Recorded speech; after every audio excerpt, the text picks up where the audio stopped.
大家好，我係東華三院丙午年董事局主席曾慶業。我好榮幸聯同丙午年董事局成員，今年4月1日起一起肩負掌管東華三院嘅重任。我哋必定會不負所託，秉承救病請危、安老復康、興學育才、扶幼導青嘅宗旨，推動東華善業。如果各界好友打算送贈賀禮、花籃或者花牌，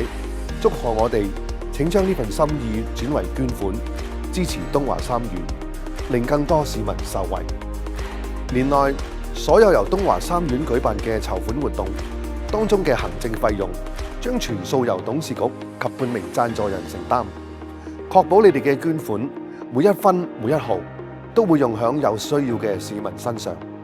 誠邀大家繼續支持東華三院，同我哋一齊攜手傳承呢份百年善業，惠澤社群，造福大眾。